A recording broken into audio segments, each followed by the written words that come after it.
What's up, grinders? I am Hazard and this is Gems of War.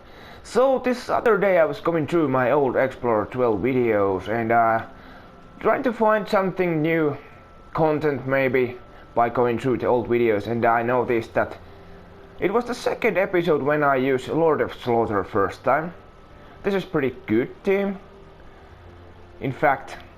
And then I went on and noticed that 60 episodes later I used the Wild Queen first time.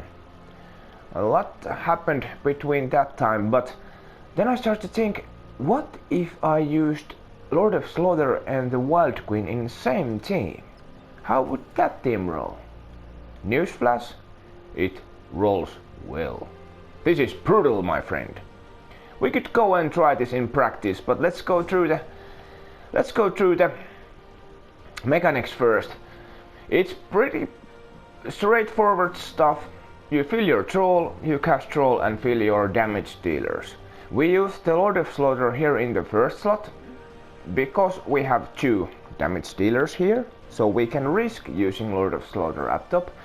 And the main reason is that he has that Savage Strike 3rd trait that has 100% chance to ignore armor with skull damage.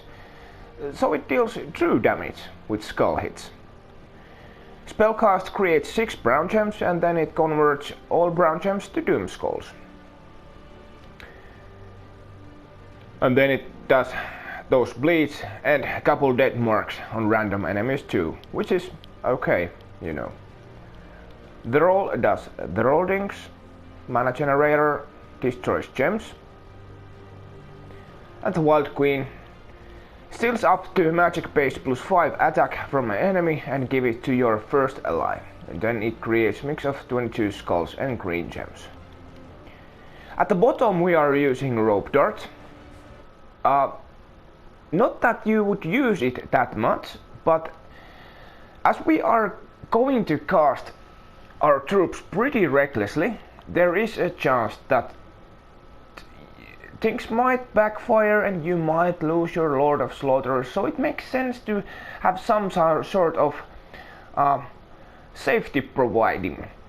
And rope dart obviously do that. Eliminates all armors and then deals magic based damage and then pulls them enemy to first position. And the main thing here is that tangling upgrade, which entangles the first enemy. And obviously there is that quick upgrade where you gain extra turn after cast, unless you're frozen. Right. And the reason why we are using this troop order is that Lord of Slaughter summons a Doomstorm at the start of the battle, and that isn't necessarily something what you would want at the start of the battle. So we are using our hero at the bottom, and we are using Dervish class because Dervish has this Dust Storm, which helps with Lord of Slaughter alignment. You could use say some other Dust Storm class too, but I think Dervish is the best all in all because it also Hunter's marks enemy on 4 or 5 matches, and it also has this Lightning Strike. And that Lord of Storm isn't bad either. Elementals gain 1 magic when an ally casts spell because Wild Queen is elemental. If you want to make this team a little bit safer, you could use Barbarian. Barbarian is almost the same as Dervish, except it doesn't have that Hunter's mark, but it has Root Trap. You get the Storm Aura, which again helps with Lord of Slaughter alignments, and you get Lightning Strike, which you know is pretty good for the mana generation, and overall boom is always nice to watch. Okay, enough of the jargon, let's try this team in practice, but not with Barbarian. I'm going to use it with Dervish because I like Hunter's Mark and I like danger. I am not using season medals. When I'm using troll, I usually use Nisha medals because it makes troll destroy more gems.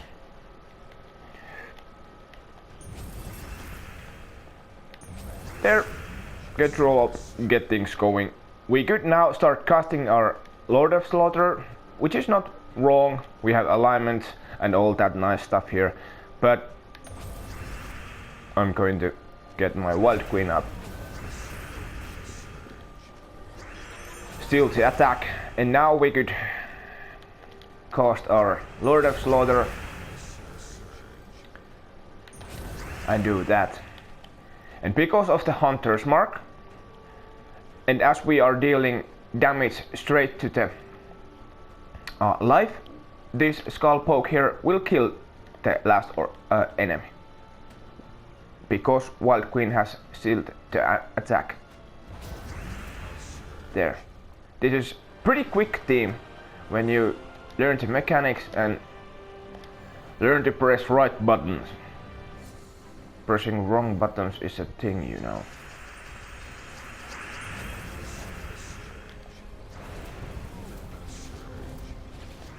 Still attack. There we have an alignment. Still attack, maybe get those skulls in. Yes, and there. Rolls pretty nicely. It is that Hunter's Mark what makes you your Lord of Slaughter kill them after just one attack steal. If you are using the Barbarian, you have to still attack twice in order to Skull Poke them fast. And now you are seeing what could happen, the backfire thingy. That's why it's great that we have another damage dealer there at the bottom, just in case we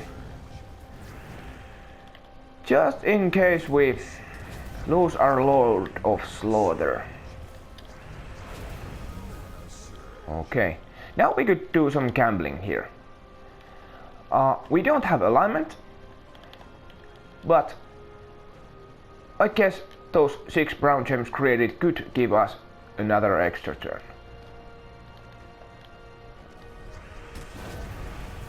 Well, didn't get one.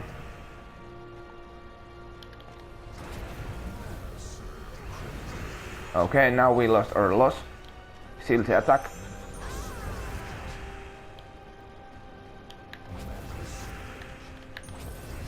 Again. And from the bottom. There.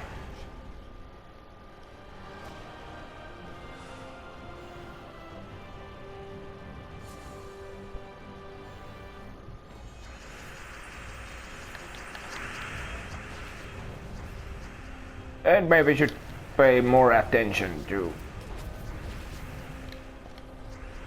get the skulls in.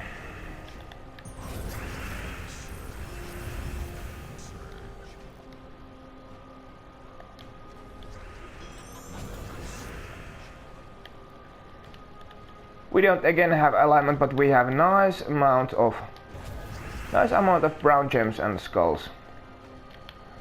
We could choose up and see what happens.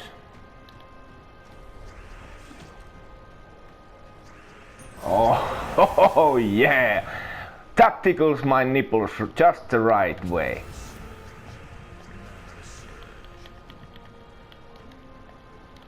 Still attack. And there.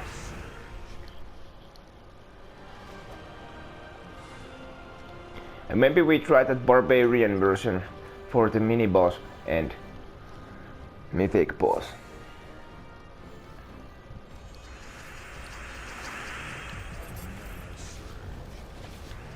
Oh, but we don't get to entangle because their top tank is impervious. Okay, well then, still the attack. Cast loss.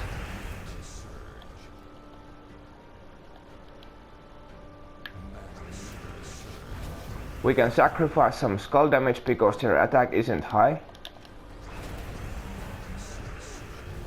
Plenty of greens, still the attack. Cast loss. Pretty nice action.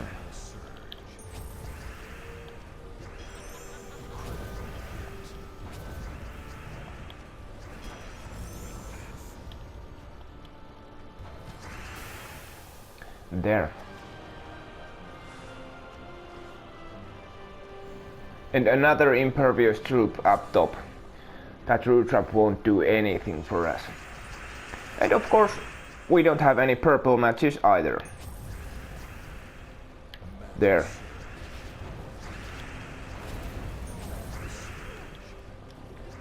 Still the attack.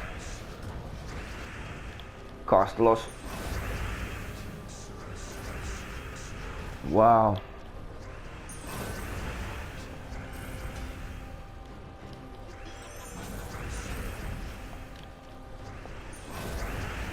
That was nice. That kind of team. Let's see what the boss chest gives us. Nothing great. Alright. Have a great day, my friend. Stay safe and peace.